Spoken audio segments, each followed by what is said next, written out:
Holy fucking shit, A Quiet Place 2 cruise control is so good. I know I said the Saw video was next. Trust me, it's coming, it's on its way. But having just seen the next chapter in the most stressful film series ever, I've got to say I think it's going to make for a pretty bomb-ass video game. Seriously, if you haven't seen the movie, go check them out, they're both amazing. Let's see how the game would work.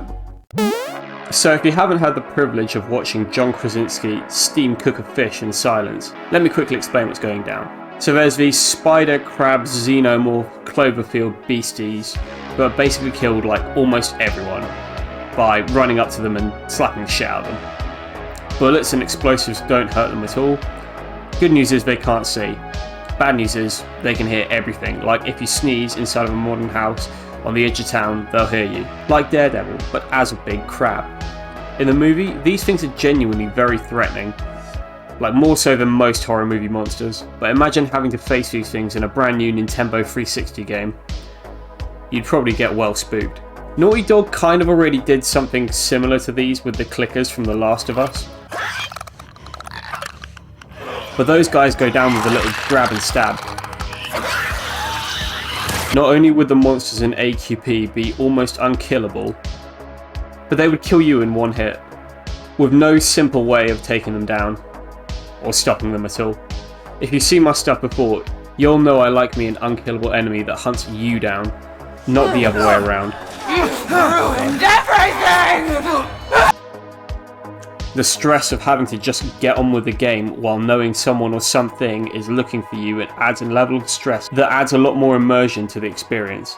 And unlike other enemies like Jack Baker or Mr. X, this thing won't give you time to run and hide. They're on you like that. The map is their domain now, and it's up to you to tiptoe around them and not get sliced.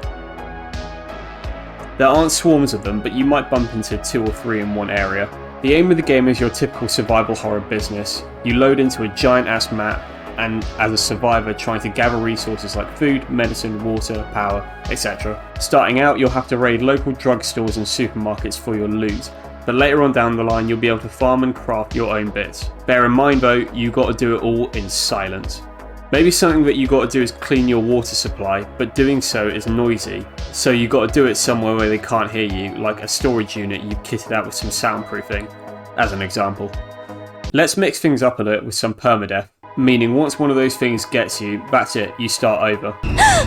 Or maybe that's a little unfair. iZombie for the Wii U made it so that when your character dies, you have to start again in the same game, but with a different character. Get some sleep now. And who wouldn't want to replicate the shining success of the mighty Wii U? So yeah, maybe when you die in the game you play as a new survivor, who joins the map, and you have to find your last body to get your shit back. Maybe each new character has different stats, Watchdog Legion style. Potentially deathless, like in the movie, or some other kind of illness that you have to treat regularly to stay okay. So the monsters operate through sound. That should be a key element for most aspects of the games. Canonically in the movies, running water like rain or rivers affect how well the monsters can detect you. So maybe it'd be a good idea to build your settlement in like a waterfall cave. Failing that, you might have to wait until it starts raining before doing anything loud. Every footstep in this game should feel potentially fatal. Leaves and twigs or broken glass along the ground could signal your presence. Maybe you accidentally kick a chair down in your homestead and that causes your game over. Maybe in areas you're going to visit regularly, you might want to lay down sand or rugs so that you don't make so much noise. What if you could craft some kind of remote explosive so that if you get into a tough situation, you can lure the Death Angels away? Yeah, by the way, apparently these things are called Death Angels. That's fucking sick. It doesn't really make sense, but dope name. If it was me, personally, I would have gone with Krasinski Critters, but hey ho. There's a few other differences as well to most survival horror games that I think would make this a unique experience. Let's start with the open world. I don't really care where this is, as long as it's a bit foresty, personally, with little clusters of towns, farms, factories, gas stations dotted around the map. They've all got supplies on them for you. Food, medicine, etc. You'll collect these things and take them to a base of your choosing. It's up to you where you think you're going to feel safe. You might want to live at the top of the lighthouse or hide in the local mines. Most importantly, This might be your safe space, but you're not safe. We see in the movies that these things will rip through anything to get to their prey, which is why this game should have fully destructible environments. If you make a noise in the middle of your safe house, they will rip through the walls to get at you. You gotta farm, cook, fish and craft and hunt in complete silence. Let's talk debris. In The Last of Us, like we mentioned, you'd be stealthing your way around the clicker when suddenly your little Joel toes would hit some broken glass on the floor, and then, uh-oh, you're exposed. We're going to take that idea to the next level. Paths you walk down may have broken twigs, leaves, litter lining the streets. Maybe if you're going to spend a lot of time in a location, you might want to take the time to clear them. But over time, leaves and twigs may blow back with the weather system, potentially a tree might fall down in your path, etc.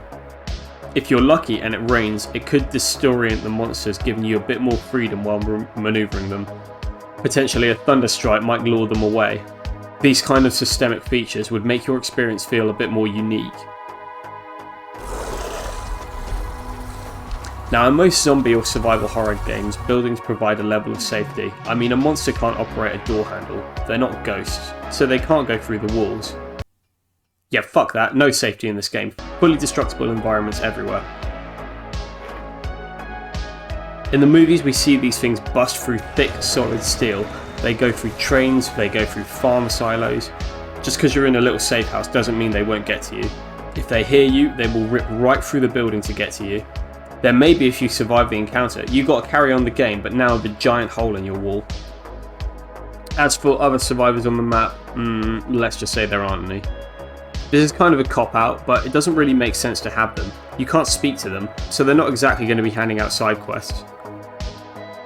I mean, maybe you could have a few bandit-type characters who you have to fight off without creating sound, but like with Bioshock or Fallout, maybe you could use the world to tell stories about the people who used to be around. Much like games like Minecraft or Subnautica, non-linearity would be for me what brings this game home. So say you got to stay warm, how are you going to do that? Get firewood. Well, now you got to find a way to cut down a tree without drawing the monsters. Maybe you got to wait until it's raining to collect the sound of your axe, then leg it when the tree starts to fall.